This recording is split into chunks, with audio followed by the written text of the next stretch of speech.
Estamos reunidos em nome do Pai, do Filho e do Espírito Santo. Amém. Te convido nesse momento a fechar os seus olhos, a agradecer pelo seu dia, por aquelas pequenas conquistas, mas também pelas grandes. Por termos hoje acordado, por estarmos com saúde, por ter ao nosso lado aquelas pessoas que tanto amamos, que tanto queremos bem. Obrigada, Senhor, então, pela nossa vida, por tudo que nós temos, porque se temos alguma coisa é porque Tu nos deu. Te agradecemos pelo nosso trabalho, pela nossa saúde, pela nossa família, pelos nossos bens materiais, mas também pelos nossos bens internos, pelos nossos bens que Tu nos dá. Te agradecemos por toda a caminhada que nós temos até aqui e te agradecemos também pela oportunidade de estarmos reunidos mais uma vez para aprofundar nos Teus ensinamentos, para aprofundar na formação, na parte técnica também, para que a gente também possa ir te conhecendo mais aquilo que tu queres para nós, e assim vamos amadurecendo a nossa fé. Pedimos a intercessão de Nossa Senhora pelo Henrique, que vai conduzir essa noite, para que ela possa estar conduzindo ele, que ele possa estar debaixo do manto dela, para que ele seja realmente um instrumento de Deus nessa noite, para que aquilo que ele preparou para a gente hoje seja a vontade de Deus. Pedimos para que o Espírito Santo desça sobre ele, mesmo ele não estando em casa nesse momento, separou esse período para nos formar, para nos dar essa informação, que o Espírito Santo possa realmente conduzir, que o Espírito Santo possa encher o coração dele, encher também todo o seu entendimento, para que ele proclame aquilo que ele precisa proclamar, que ele precisa falar, que ele seja um instrumento de Deus, né? Que Deus precisa falar através dele, que o Espírito Santo possa o capacitar e o conduzir. Vinde, Espírito Santo, enchei os corações dos vossos fiéis e acendei neles o fogo do vosso amor. Enviai, Senhor, o vosso Espírito, e tudo será criado, e renovareis a face da terra. Oremos. Ó Deus, que instruíste os corações dos vossos fiéis com a luz do Espírito Santo, fazei que apreciemos retamente todas as coisas, segundo o mesmo Espírito, e gozemos sempre da sua consolação. Por Cristo, Senhor nosso. Amém. Em nome do Pai, do Filho e do Espírito Santo. Amém. Então, vamos lá. Boa noite, pessoal. Boa noite a todos. Então, o tema é família e personalismo. O tirado do livro da Lexicon, né? Ele é um tema que ele tem uma carga muito grande de filosofia. Então, eu tive que tirar muita parte da filosofia, o que deixa esse tema um pouco algo que a gente já escutou algumas vezes, né?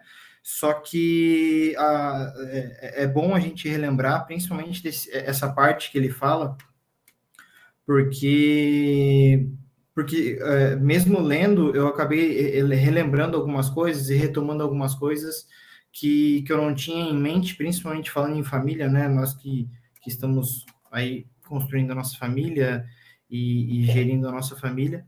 Então, só que também não tem como eu falar sobre família e personalismo, tendo em vista que o próprio personalismo tem como definição um sistema filosófico, né? Então, não tem como eu não falar um pouco de filosofia, porque senão eu não estaria falando de personalismo. O personalismo, ele tem alguns significados, né? Do dicionário, por exemplo, ele tem um significado que visa colocar a pessoa no centro de tudo, de qualquer situação, ele tem esse sentido. Só que, obviamente, não é esse sentido que a gente que o Papa aborda, né? Então, o Papa ele aborda o sentido filosófico do personalismo, que afirma a integral valorização da pessoa humana em sua totalidade, na transcendência da natureza, na superação do individualismo atomista. Então, o personalismo ele tem como fundamento valorizar realmente a pessoa humana na sua totalidade. Então, a sua totalidade preenche os seus deveres, as suas situações éticas que ela precisa corresponder na sua realidade.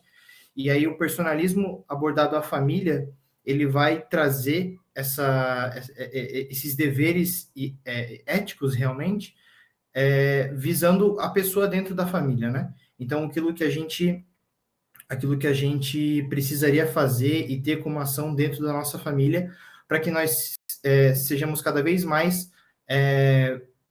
valorizados como pessoa humana na nossa totalidade e que tenha realmente uma transcendência, né? Que não seja algo simplesmente terreno. Então, um outro adendo sobre o personalismo é que depois de muito tempo, visando que a filosofia ela é bem antiga, depois de muito tempo começou a ter algo que hoje é chamado de antipersonalismo, só que eles chamam de personalismo também. E mais para frente a gente vai entender um pouco do porquê disso, da onde isso surgiu. Então, a raiz antropológica do personalismo, ele tem algumas exigências, né? Na verdade, ele tem duas dimensões, a dimensão antropológica e a dimensão ética. Só que, falando de uma outra forma, que a raiz antropológica do personalismo, a pessoa humana, produz exigências éticas, das quais ela é princípio, fonte, fim e norma.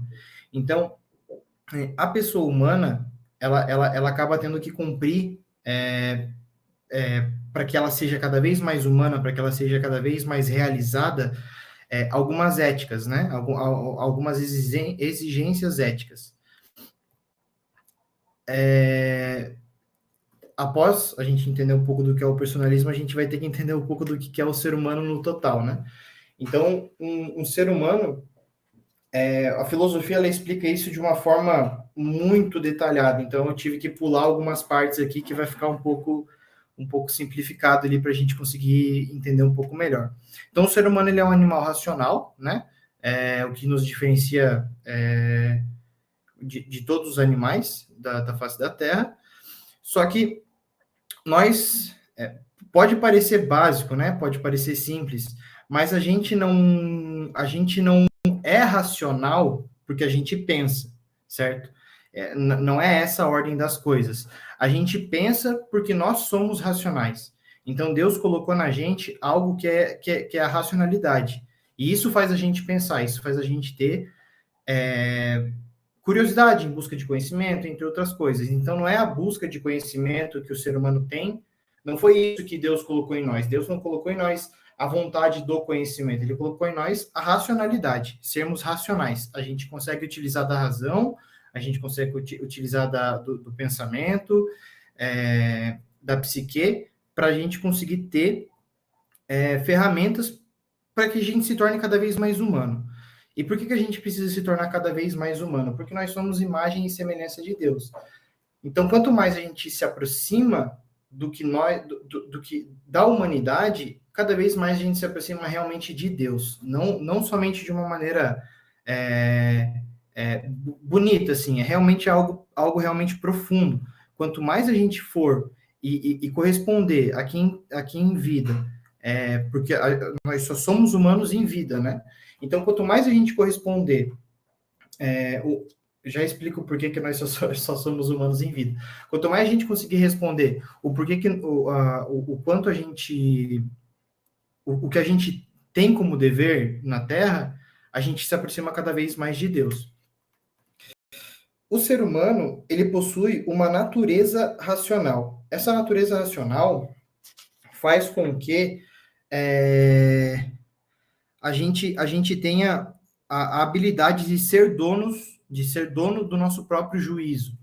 Então, isso a gente já ouviu falar como livre-arbítrio também. Essa natureza racional, esse livre-arbítrio, é natural nosso. Foi algo que Deus nos fez assim, da nossa natureza, a gente querer o nosso livre-arbítrio, a gente querer a nossa liberdade de tomar decisão e de fazer o que a gente quiser da maneira que a gente quiser. Então, isso também é parte do ser humano. A gente ter a possibilidade de negar a Deus, por exemplo. Isso também é característico do ser humano. E por final, né, tem uma maneira que até mesmo o Santo Agostinho ele comenta que o homem ele deve ser reconhecido como um núcleo de liberdade, em razão da sua própria natureza racional. Esse núcleo de liberdade ele não consegue ser pleno somente pela alma do ser humano. Ele precisa ser pleno, ele não consegue ser independente do corpo humano. Então, o Santo Agostinho ele tem uma frase, ele tem um texto aqui que eu vou ler rapidamente, que ele fala do porquê que o ser humano ele consegue ser pleno e completo somente com alma e corpo. Na verdade, desculpa, não foi o Santo Agostinho, foi São Tomás. Ele afirma o seguinte, que a alma unida ao corpo é mais assimilável a Deus do que separada do corpo, já que, estando-lhe unida, possui a sua própria natureza de forma mais perfeita. Assim, se o homem é pessoa, não é em razão somente da alma, mas em razão da sua alma e do seu corpo, já que subsiste a partir de ambos. O homem é um espírito encarnado. Então, aí também vem a importância de nós não simplesmente cuidarmos da nossa alma fazendo as coisas espirituais, né?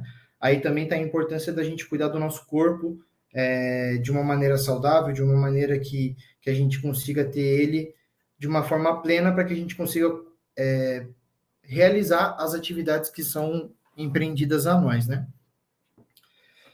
E o fato do homem ser um espírito encarnado, ele precisa ser tratado, né? A gente precisa ser considerado como um espírito encarnado. Então, a gente não pode somente ficar vivendo como se nós fôssemos espíritos que vamos para o céu, por exemplo. A gente precisa ter plena noção de que hoje nossa situação é terrena. Então, a gente precisa cumprir coisas aqui na Terra. E aí a gente lembra também que a gente é um animal social. E o porquê disso, né? Por que o ser humano é um animal social? Por que a gente tem a necessidade de viver em sociedade? Primeiramente, porque a gente é pessoa, isso já é da nossa característica natural, e também porque a gente tem uma tendência de comunicação do conhecimento e a tendência do amor. Essa última parte, ela é uma das mais importantes, que é o que vai basear basicamente todo esse tema do personalismo da família. Essa nossa tendência ao amor, ela nos faz com que a gente seja obrigatoriamente sociais, porque a gente não consegue, aqui a gente vai falar de social homem-homem, né? Não existe essa ideia de social, eu vou ter meu cachorro, eu sou pai de pet, essas coisas não vai funcionar aqui, não. Justamente por isso, porque a gente não consegue amar alguma outra coisa, ou a não ser um outro ser humano. Isso não é proveniente de um ser humano. A gente não consegue amar um animal, por exemplo, um cachorro. A gente gosta de um cachorro, mas o amor mesmo, ele precisa de uma outra coisa que a gente não consegue, que um cachorro não consegue fazer. A gente não consegue. O amor ele precisa de uma doação. Ele precisa de um servir. Ele precisa de um doar. Que a gente não consegue fazer isso para um cachorro, principalmente porque o cachorro não tem essa reciprocidade.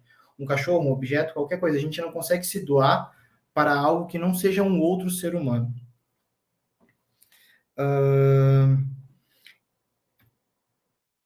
Pulou um aqui. E a família é o primeiro e fundamental ambiente social. Então, desde quando a gente é pequeno, o primeiro grupo social que a gente encontra é a família, né? Então, sendo animais sociais que precisamos ter contato social, o primeiro e o fundamental, aquele que surgiu antes de qualquer outro ambiente social, é a família. E, como eu já dizia, tem o livro referencia mais de 30 filósofos, E um deles, que é um dos mais antigos que ele referencia, é o Confúcio, que ele é um filósofo chinês. Ele é de 400 anos antes de Cristo. Ele comenta que para se governar um reino, antes é necessário você fundar e formar uma família. E você não somente formar e fundar, mas sim dar o ordenamento que convém. Então, novamente, cumprir os deveres da família. Isso 400 anos antes de Cristo, né? Então não tem toda essa carga que nós temos de entendimento hoje de família.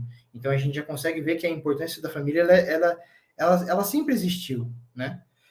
E ele comenta que uma família, né, uma família que responda às exigências humanas e pratique o amor, bastará para infundir na nação estas mesmas virtudes. E uma das frases dele também, que complementa tudo isso, é a que está na tela, que é: a base do império está no reinado, a do reinado está na família, e a da família está na pessoa. Outro filósofo bastante conhecido, que é o Aristóteles, ele foi contra o professor dele, que foi Platão, quando ele fez a definição de família dele, que seria a união de um homem e da mulher, que geraria uma prole.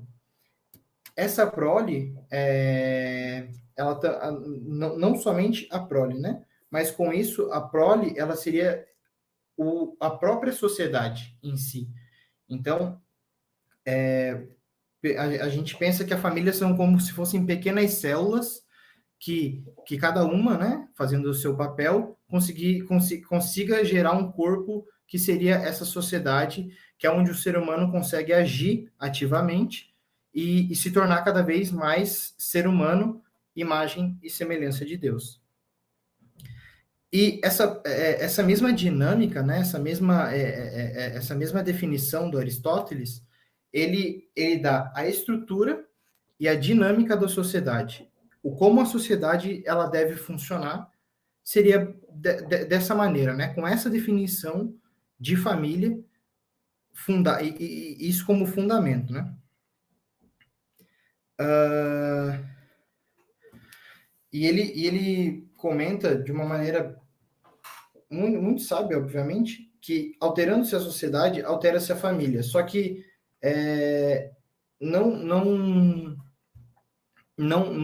isso é um pouco raso, na verdade, porque a família, ela é antes, né? Ela vem antes da própria sociedade. Então ele fala que, ainda mais profundamente, alterando-se a família, altera-se a sociedade. Isso é o que a gente vê muito hoje em dia com as ideologias. O que eles mais atacam hoje, o que é mais atacado hoje é realmente a família, né? Essa instituição que é tão sagrada. O próprio Papa João Paulo, ele comenta também que a família procede da sociedade e é mais necessária que esta.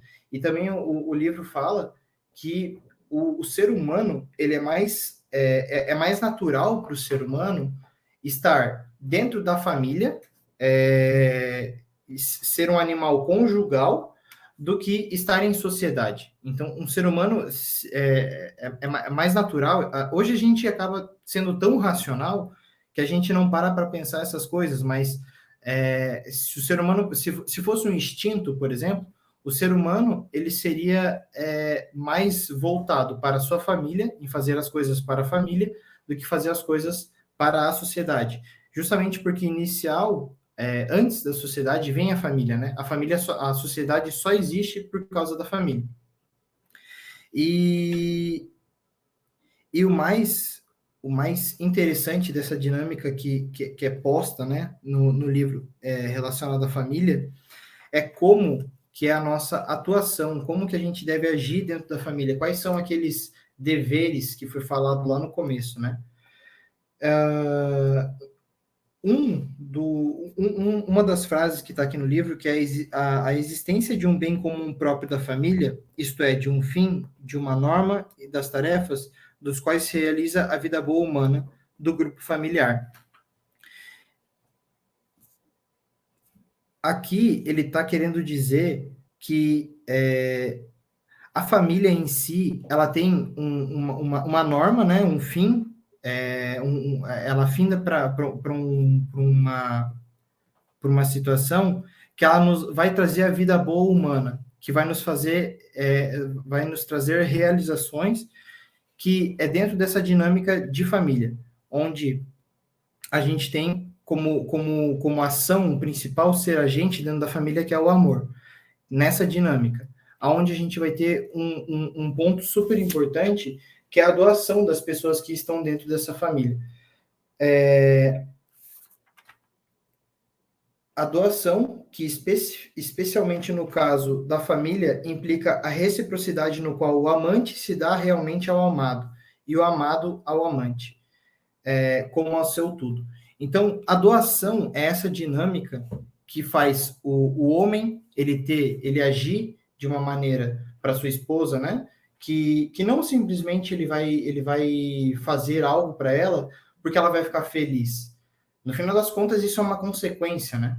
Isso é uma consequência, mas a gente faz um bem principalmente para dentro da nossa família, porque a gente ama aquela família, a gente ama aquela pessoa, a gente ama aquele ser, pai, mãe, filho. E essa dinâmica, ela é total. Então, isso é do pai para a mãe, isso é da mãe para o filho, isso é do pai para o filho, isso é do filho para os pais. Então, essa dinâmica, ela funciona justamente por causa disso. Porque é natural para o ser humano.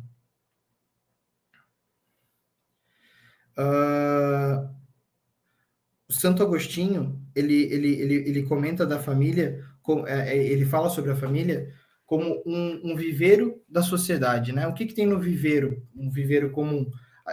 No viveiro tem as coisas básicas, tem as coisas essenciais, porém básicas, para você ter aquele animal, aquele ser, que ele consiga chegar ao fim, né? Que ele consiga chegar a realizar a missão que ele tem que realizar. Então, a família, sendo o viveiro da sociedade, ela tem essa dinâmica de fazer o ser humano ser cada vez mais ser humano e preparar o ser humano para os papéis da sociedade. A família, lembrando que ela é aquela primeira sociedade, né? E a família, ela tem essa dinâmica da família, ela tem algumas exigências, que uma delas é a educação no bem e na verdade. Essa educação no bem e na verdade é o fim pelo qual a família existe, né? Ela não, a gente não consegue, não faz sentido em toda essa suma filosófica, não faz sentido você ter uma família para você educar. Na verdade, não tá na base da família você educar, a não ser se for no bem e na verdade. E hoje em dia, né, acaba sendo deturpado isso.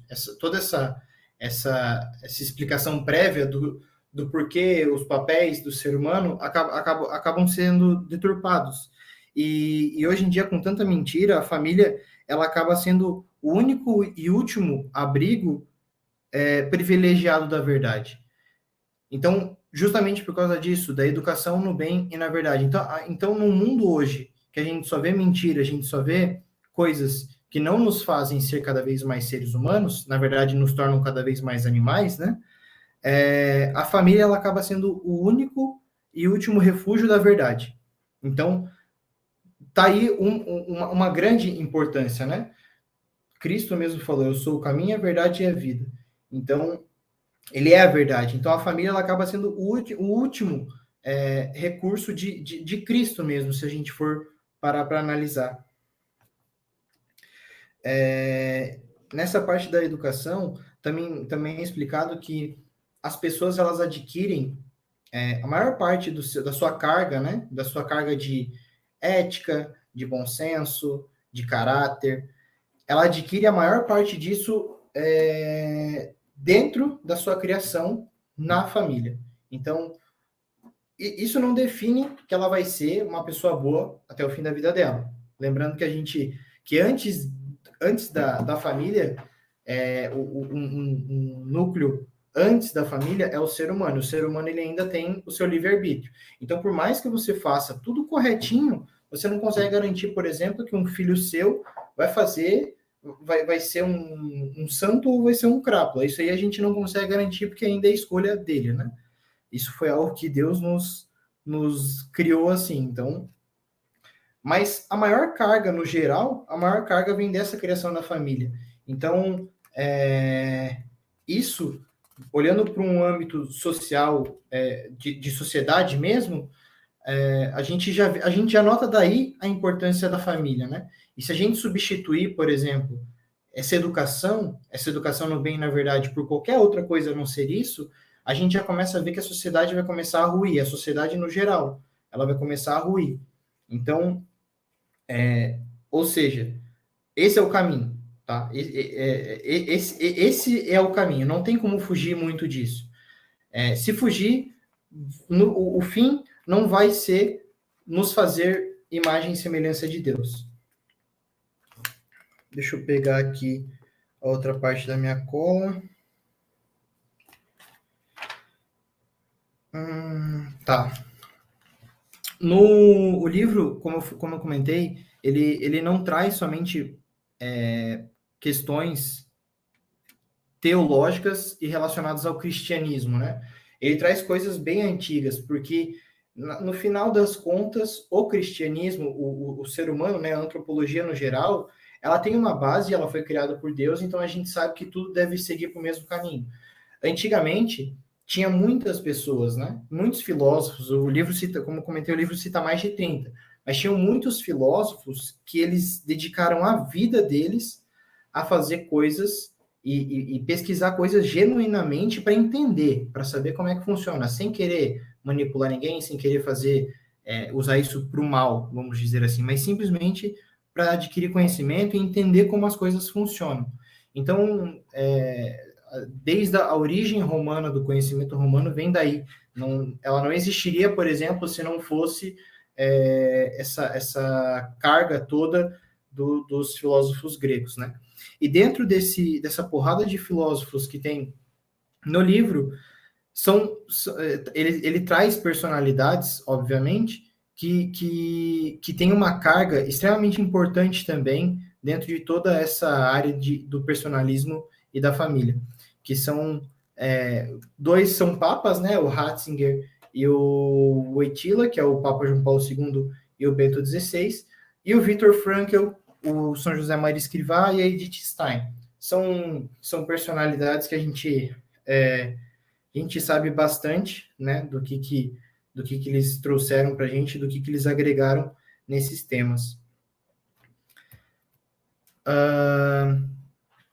Essa parte do família e personalismo, a gente vai perceber que esse ambiente familiar, essa sociedade familiar, ela precisa de alguns pilares.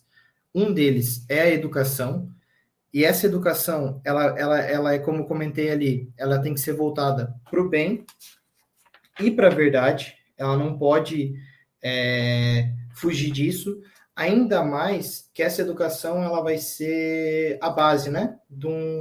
A base desse ser humano, quando ele crescer, a carga dele vai vir dessa educação que ele recebeu na família, e a gente não pode terceirizar isso de maneira alguma. Um outro pilar é a autoridade. Essa autoridade ela vai estar juntamente com os dois próximos pilares, que é a posição do homem e a posição da mulher. A autoridade, ela é necessária, ela é uma necessidade inerente ao homem. Nós precisamos de uma autoridade. Se existisse, se fosse um mundo que não existisse essa questão da autoridade, a gente não conseguiria evoluir em muitas coisas. A gente precisa de uma autoridade falando sobre um tema, a gente precisa de uma autoridade, até mesmo na família, que seria o pai e a mãe, porque senão isso vai atrapalhar a parte da educação.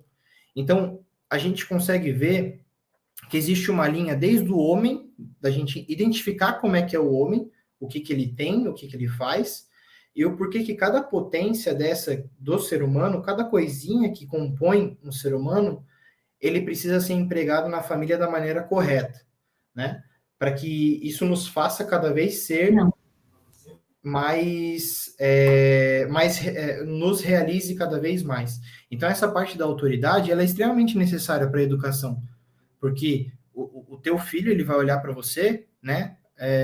Ele vai olhar para você porque ele sabe que ele é um porto seguro, que você é a única pessoa que nunca vai deixar ele passando alguma necessidade que você possa ajudar, né? Então ele olha para você e você tem que passar essa autoridade para ele. E a autoridade é bem diferente de autoritarismo, né? O livro até comenta, mas eu não cheguei a abordar, porque estende bastante. E para falar da posição do homem e da posição da mulher, eu vou ler um trechinho relativamente extenso da Edith Stein, que ela escreveu, e eu não consegui pegar um pedaço só desse trecho, eu vou precisar ler o trecho inteiro. Ela diz o seguinte: um homem é normalmente tomado pelos seus negócios, tanto mais quando se trata de alguma coisa que exija de outros interesses e disposição. Para a mulher que está mais próxima a um intemporal, que jamais é tão contemporânea quanto a um homem, com a facilidade e a flexibilidade que a caracterizam, penetra com paixão em âmbitos que não lhe dizem respeito diretamente e os compreende. Explicar essa parte aqui para a gente ter uma pausinha, porque o texto ele é bem filosófico também. Então, o homem ele é um ser contemporâneo, então ele consegue se atualizar rápido, ele consegue fazer as coisas, entender como é que está acontecendo no mundo, as mudanças do mundo. E a mulher, ela, apesar aqui fala que ela é intemporal, né? Então, ela talvez não consiga se atualizar e entender como é que as coisas estão funcionando da mesma maneira que o homem.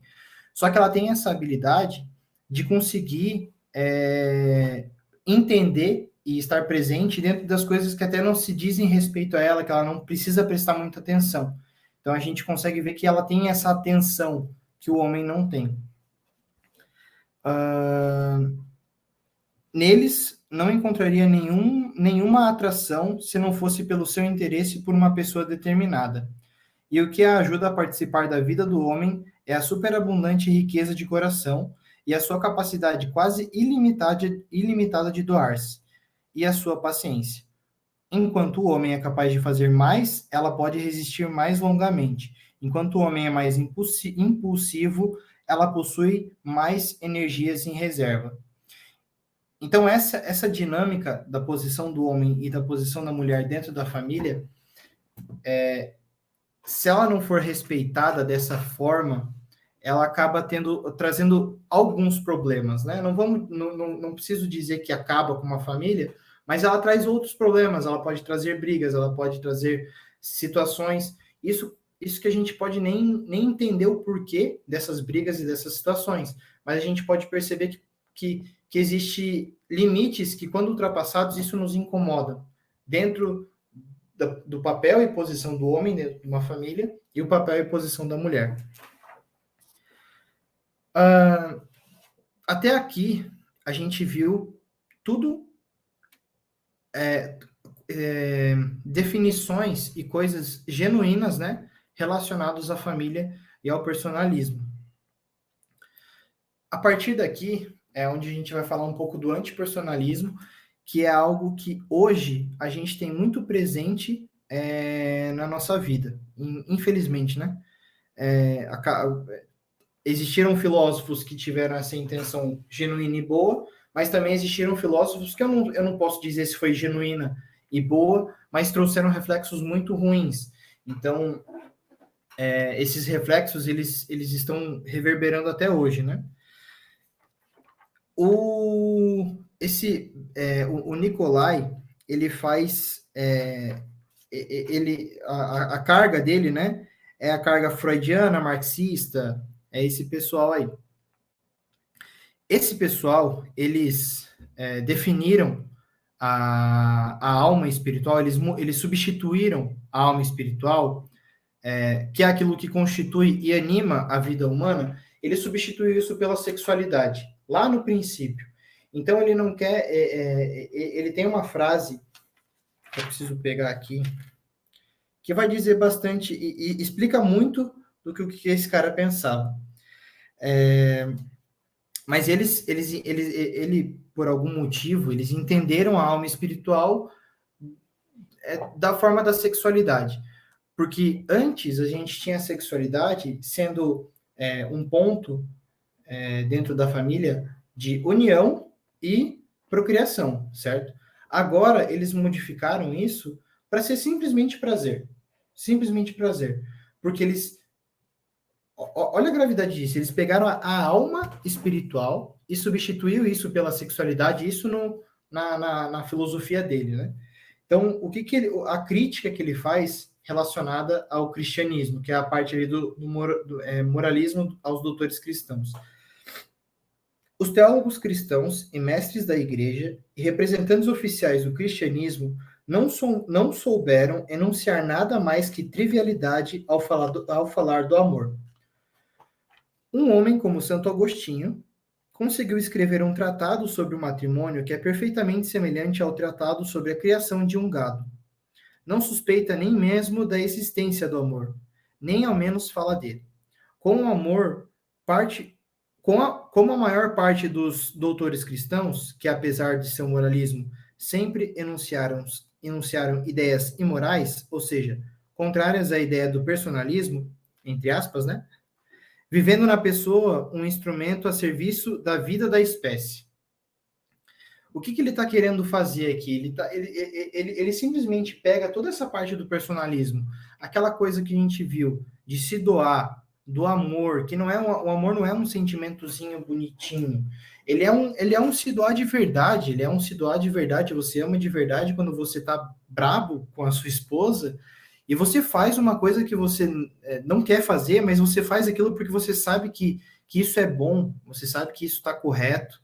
Então, isso sim é um amor. O que esse cara está falando é simplesmente... Ele começou a destruir isso aí. Ele pegou aqueles pilares que a gente foi definindo e ele começou a deturpar cada um deles para conseguir chegar num fim que a gente já vai ver um pouquinho mais para frente.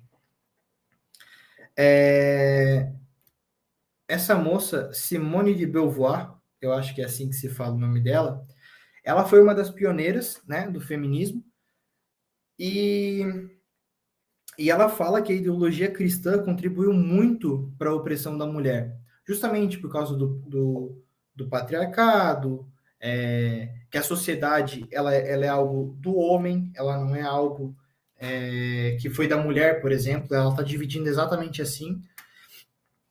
E ela fala que é necessário reconquistar a liberdade, aquela liberdade que a gente falou lá no começo, que é o livre-arbítrio, ela, no caso, agora está deixando especificamente para a mulher, né? Reconquistar a liberdade no seio da sexualidade.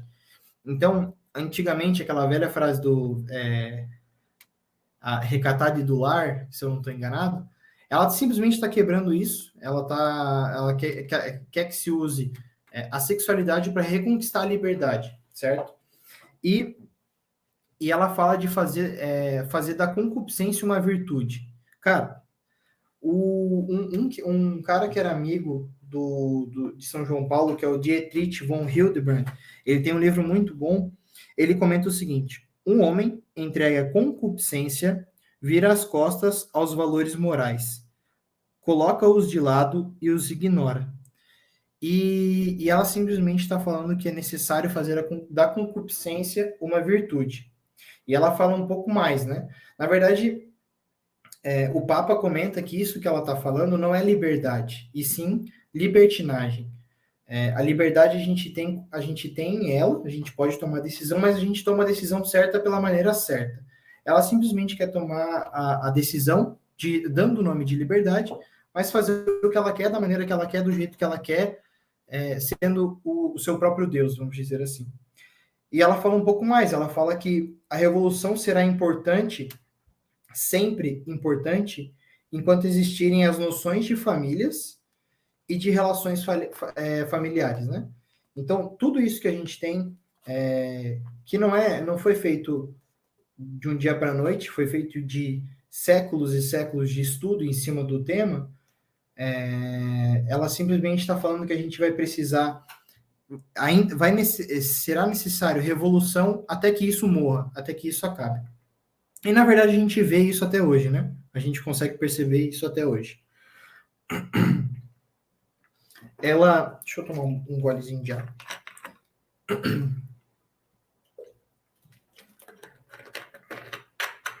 Ela fala, segundo ela, a mulher ela não é mãe por natureza ou por vocação, mas ela faz isso por razões culturais, né, por uma carga cultural e educação de imitação. Então, como as outras mulheres fazem, eu vou fazer. Então, ela deixa bem, chega a ser absurdo.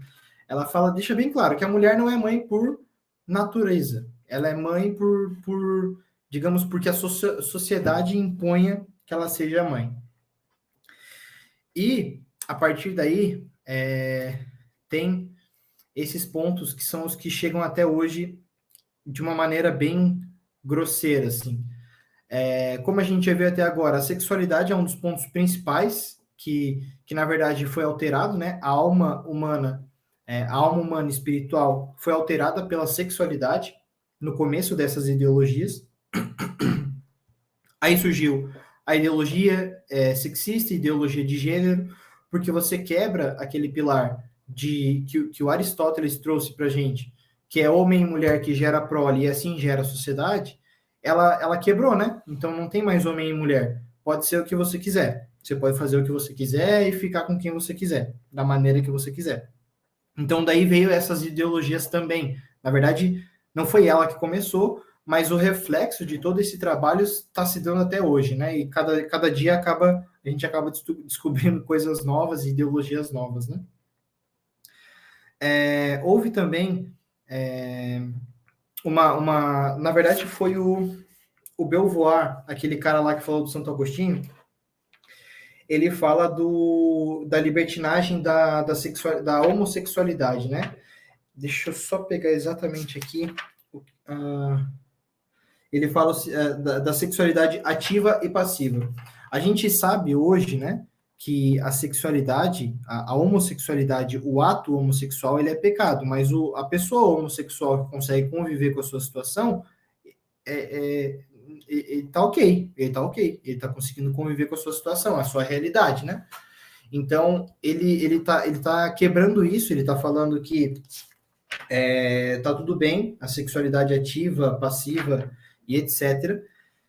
E veio um ponto que hoje está sendo muito falado, que é a cultura do aborto. Aí eu vou ler um trechinho de um biólogo chileno, só para a gente entender como que está essa situação, né? Ele diz o seguinte: a humanização do embrião ou do feto não é um fenômeno que acontece como fase do seu desenvolvimento, mas se verifica como parte da vida de relação cultural deste. Mais exatamente, esta humanização aconteceria desde um momento não fixo, no qual a mãe, durante a gravidez, o deseja. Mas se há um aborto antes desse momento, diz coerentemente o nosso biólogo, aí o Papa coloca coerentemente entre aspas, se houver um aborto antes deste momento, desaparece um ser vivo, um embrião, um feto, mas não um ser humano. Então, o que o cara está falando? Lembrando que isso começou a quebrar lá no começo, né? Quando a gente começou, quando começou a quebrar os pilares do que é a família, começou e chegou até nesse ponto, aonde a gente consegue reduzir um ser humano de uma forma total ao simplesmente a gente pode matá-lo e falar que ele é um ser vivo, mas ele não é um ser humano. Ele é um embrião, um feto, mas ele não é um ser humano. Isso eles estão querendo dizer que é liberal, assim, aquele ser humano, a humanização de um embrião, ela não é parte do processo de gestação, mas sim o momento que a mãe quer que ele seja. Então, a partir do momento que a mãe quer o filho, ele é um ser humano. Mas esse momento também não é fixo, tá? Esse momento ela pode querer ele nos 6 meses, mas ela pode querer ele no primeiro dia, então isso aí também não é fixo. Então a gente vê que toda aquele conhecimento estável que existia, que a gente tinha uma base sólida, com uma coerência, que eu acho incrível, porque os filósofos, eles nos trouxeram uma carga de conhecimento, e é incrível porque é genuíno o que eles faziam, por mais que eles fossem pagãos, eles tinham um interesse genuíno, e isso vem completamente ao encontro do que a gente entende hoje, do que o cristianismo, a igreja nos traz. Então, a gente consegue ver que isso realmente era uma base sólida, era um conhecimento concreto que a gente tinha, né? E hoje está sendo quebrado, mas está sendo quebrado sem base alguma, sem solidez alguma, sem estudo algum. Simplesmente está sendo quebrado. E para finalizar, o Papa, ele finaliza de uma maneira que eu achei sensacional. Ele é o Papa também, né? Eu não tenho que achar nada. Ele fala o seguinte, que não é necessário mistificar a família ou fazer dela uma ideologia para reivindicar sua verdadeira natureza e conferir-lhe o justo valor subjetivo e ativo. Então, a gente no fundo, não é necessário a gente fazer enormes coisas falando que a família é o órgão mais importante e tem que ser preservada. Eles simplesmente falam o seguinte, cara, a família é inquestionável, você nem precisa fazer isso. A família, por si só, ela já tem o seu justo valor subjetivo e ativo. E aí ele comenta que ela tem duas... Deixa eu só encontrar aqui. Ela tem duas causas de existir, a família em si, né? A família a verdadeira, digamos assim. Que é uma relação vertical entre... que é a causa primeira, né? Que é entre a família em relação ao Deus, certo? Então, uma relação vertical, a família existe para que os membros dessa família consigam, através da família, se relacionar com Deus, servindo, sendo cada vez mais gentil, benevolente, com atos de amor puro e sem interesse, sem egoísmo, né? Então, esse é o conceito, essa é a intenção e o objetivo primário da família, é esse relacionamento entre as pessoas que vai fazer com que elas se relacionem cada vez melhor com Deus. E o objetivo segundo, que é uma relação horizontal. Então, é uma relação entre família com outras famílias. Aí a gente entende sociedade, tá? Então, a frase diz o seguinte,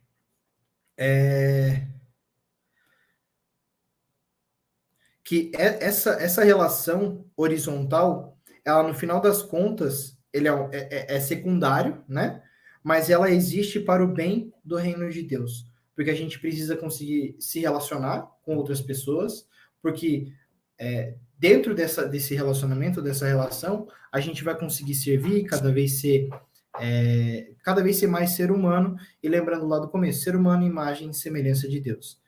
Então a gente viu que desde o começo, o personalismo real, ele tem esse intuito de valorizar o ser humano na sua forma mais perfeita que tem, fazendo dele ser humano real, não fazendo dele um animal, que a gente vê que essas ideologias sexistas, elas simplesmente fazem do ser humano um outro animal qualquer, meio que irracional, inclusive.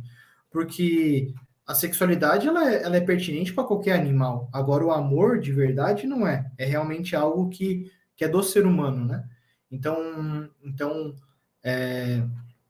para concluir, fica esse último conhecimento, essa última sabedoria que o Papa colocou, que a família ela tem esse intuito. Primeiramente, ela não precisa, ela é inquestionável o valor da família, né? E depois que ela tem esse intuito, o relacionamento vertical dos seres da família com Deus e dos seres da família com as outras famílias, mas isso tendo um outro fim, que é o bem do reino de Deus, no final das contas, a sociedade. Bom, eu não sei quanto tempo deu, mas era isso, tá, pessoal? Porque o assunto, ele realmente, ele é bem maçante. Inclusive, eu indico a todos que, se puder, ler um pedaço dessa parte da filosofia que o livro traz, porque é algo que complementa muito bem. Foi bem complicado, na verdade, de trazer o conteúdo, porque eu lia uma página, eu também já acho que eu já faço isso de natureza, mas eu lia uma página e eu já, cara, a filosofia que tem por trás disso aqui faz tudo ser tão claro que a gente não consegue nem questionar. Então, fica tudo tão claro, a gente consegue entender de uma maneira tão perfeita que a gente não consegue nem questionar. Então, fica a indicação, se alguém tiver a oportunidade de ler essa parte da família e personalismo do livro, fica a indicação, é muito boa, é muito boa. E é isso.